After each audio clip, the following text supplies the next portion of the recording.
નમસ્કાર, હું છું કેતલ અને આપ જોઈ રહ્યા છો CB24। તાજેતરમાં જ અમદાવાદના રિવરફ્રન્ટ રોડ ઉપર પત્રકાર ઉપર જીવલેણ હુમલો કરવામાં આવ્યો હતો, જો કે અમદાવાદ ક્રાઇમ બ્રાન્ચે હત્યાનો ભેદ ઉકેલી લીધો છે। અમદાવાદ પત્રકાર ઉપર હુમલો કરનાર સોપારી કિલર ગેંગને અમદાવાદ શહેર ક્રાઇમ બ્રાન્ચ દ્વારા ઝડપી પાડવામાં સફળતા મળી છે। શહેરમાં દિન દહાડે પત્રકાર ઉપર થયેલા હુમલા અને હત્યાનો મામલો આખરે ઉકેલાયો છે। પત્રકાર મનીષ શાહ ઉપર અજાણ્યા શખ્સોએ જીવલેણ હુમલો કર્યો હતો। બાદમાં સારવાર દરમિયાન પત્રકારનું મૃત્યુ થતાં ચકચાર મચી ગઈ હતી। પત્રકારની હત્યા કેસમાં ક્રાઇમ બ્રાન્ચે તપાસ કરતા 4 આરોપીઓની ધરપકડ કરી છે। ધરપકડ કરેલ આરોપીની પૂછતાછ કરતા રૂપિયા 2 લાખની સોપારી આપી અને હત્યા કરી હોવાનું સામે આવ્યું છે। મહત્વનું છે કે મરનારની પત્ની અને મુખ્ય આરોપીના ભાઈ વચ્ચે સંબંધ હતો, જેની અદાવત ચાલતી હોવાનું સામે આવ્યું છે। પોલીસની ગિરફ્તમાં આવેલ 4 આરોપીઓ મહિપાલસિંહ, આકાશ ઉર્ફે અક્કુ, અનિકેત ઓડ અને વિકાસ ઉર્ફે વિક્કુ ઓડ, ચારેય આરોપીઓને ફરાર આરોપી શક્તિસિંહ દ્વારા 2 લાખ રૂપિયા આપી અને મનીષ શાહને સબક શીખવાડવા, હાથ પગ તોડવા માટે સોપારી આપવામાં આવી હતી। ગત 1 જૂનના રોજ રિવરફ્રન્ટ ઉપર મનીષભાઈ જઈ રહ્યા હતા ત્યારે આરોપી વિકાસ દ્વારા હુમલો કર્યો હતો।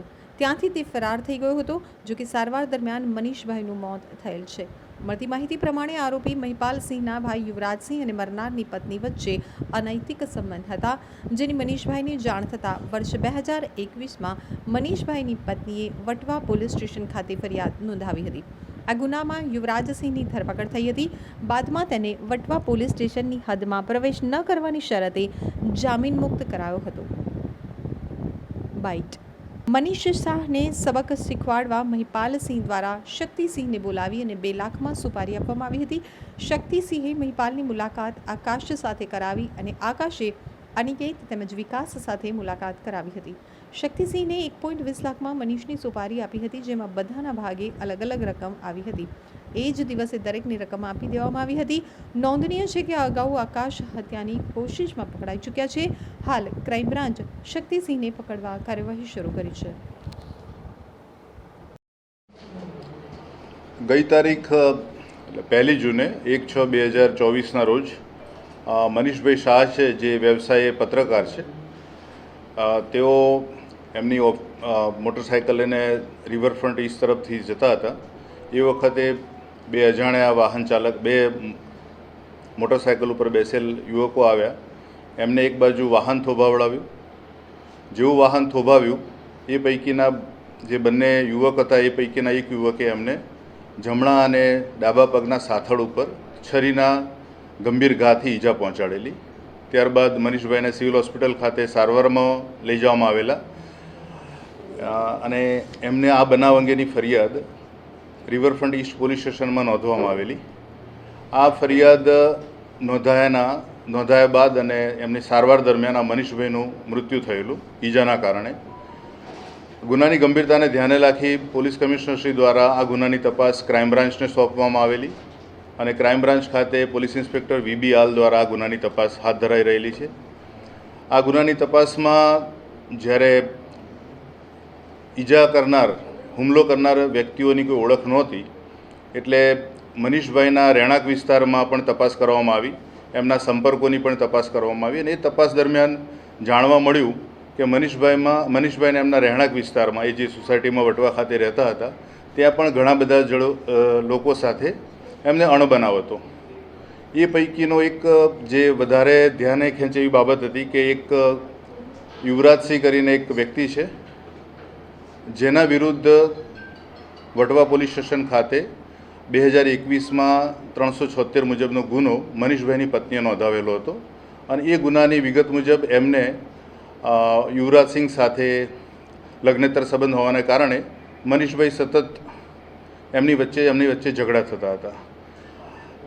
એમના ઉપર ધ્યાન કેન્દ્રિત કરતા વાત સામે આવી કે યુવરાજસિંહને તો જ્યારે જામીન મળ્યા એ 376ના કેસમાં, ત્યારે એમને વટવા પોલીસની હદમાં પ્રવેશવું નહીં એ પ્રકારે નામદાર કોર્ટે હુકમ કરેલો હતો, જેથી એમના ભાઈની પૂછપરછ હાથ ધરવામાં આવતા જાણવા મળેલું કે આ મહિપાલસિંહ જે છે એના વિરુદ્ધ પણ મૃતક મનીષભાઈએ ફરિયાદ નોંધાવેલી છે અને એ લોકો વચ્ચે સતત અણબનાવ રહેલા હતા અને એમની પૂછપરછમાં ખબર પડી કે વારંવાર ઝઘડા થવાના કારણે એણે નક્કી કર્યું હતું કે મનીષભાઈને કોઈ પાઠ ભણાવવો. એટલે એમણે નક્કી કર્યું કે એમને કોઈ નાની મોટી સરખી ઈજા પહોંચાડવાથી જો ડરી જાય તો આ પ્રકારની પ્રવૃત્તિ બંધ કરે. અને એમણે જે મહિપાલસિંહ એમના પરિચિત છે, એક શક્તિસિંહ ચૌહાણ જે સાણંદના છે, એમની સાથે વાત કરી કે આ રીતે એક વ્યક્તિના હાથ પગ તોડાઈ નાખવાના છે અને એ પ્રમાણેનું એમણે 2 લાખ રૂપિયાની સોપારી આપી. આ જે શક્તિસિંહ ચૌહાણ જે છે એમણે પણ એમના જે પરિચિત હતા આકાશ અલિયાસ અક્કુ વાઘેલા અને અનિકેત ઓડ અને વિકાસ, એમને આગળના કામ માટેના નક્કી કર્યું એમણે. એટલે એમણે સોપારી આ 3 જણને આપી, 2 જણને. અને એ બંને વ્યક્તિઓને મનીષભાઈનો ફોટો, એમનું રહેણાંક મકાન, આવવા જવાનો રસ્તો, એમના આવવા જવાનો સમય, એ બધું જ એનાથી પરિચિત કર્યા. અને જે દિવસે નક્કી કરે કે જ્યારે તમને જતા હોય, પીછો કરતા હોય અને કોઈ એકાંત વિસ્તાર આવે ત્યારે એમના ઉપર હુમલો કરવો. એટલે જ્યારે આ રિવરફ્રન્ટ ઉપરથી મોટરસાઇકલ લઈને પસાર થતા હતા મનીષભાઈ, એ વખતે આ બંને જણે, એ પણ લોકો એક્સેસ એટલે 2 વ્હીલર ઉપર જ આવેલા, અને એમણે ઈશારાથી એમને થોભાવ્યા અને તરત જ એમના ઉપર હુમલો કર્યો. અને એ જે ગંભીર ઈજા થઈ એના કારણે મનીષભાઈનું મૃત્યુ થયું છે. અને આ જે સોપારીનું કામ પૂર્ણ થયું તો એ જ દિવસે પણ આ જે મહિપાલસિંહ છે એણે એના બીજા જે સાગરીતો છે, જે લોકોએ સોપારી લઈને આ ગુનાને અંજામ આપ્યો છે, એ લોકોને એના નાણાં પણ આપી દીધેલા હતા. અટક કરવામાં આવેલ છે આ ગુનાના કામે મહિપાલસિંહ, હરિકૃષ્ણ સોસાયટી વટવા, અનિકેત ઓડ એ જૂનાવાડા અમદાવાદ ખાતે રહે છે, અને વિકાસ એ પણ આપણે અડાજણ સુરત, મૂળ વતન એનું રાજસ્થાનનું છે. આકાશ જે છે એ નારણપુરા મૂળ વતન એનું ખેડા છે. અને આ ગુનાઓ જે આરોપીઓ છે એમનો પણ ગુનાહિત ઇતિહાસ છે. મહિપાલસિંહના વિરુદ્ધમાં વટવા પોલીસ સ્ટેશન ખાતે ગુનો નોંધાયેલો છે. આકાશ ઉર્ફે અક્કુનો ઘાટલોડિયા પોલીસ સ્ટેશન ખાતે 307 મુજબનો ગુનો છે, અને બીજો પણ મારામારીનો એક ગુનો નોંધાયેલો છે. અનિકેતના વિરુદ્ધમાં પણ એક હત્યાનો ગુનો નોંધાયેલો છે, અને વિકાસના વિરુદ્ધમાં પણ એ લોકો હત્યાનો ગુનો તથા ચોરીના ગુના નોંધાયેલા છે. એટલે તમામ આરોપીઓ ગુનાહિત ઇતિહાસ ધરાવે છે. આ વ્યક્તિગત બદલો લેવાની ભાવનાથી આ કૃત્યને અંજામ આપેલો છે.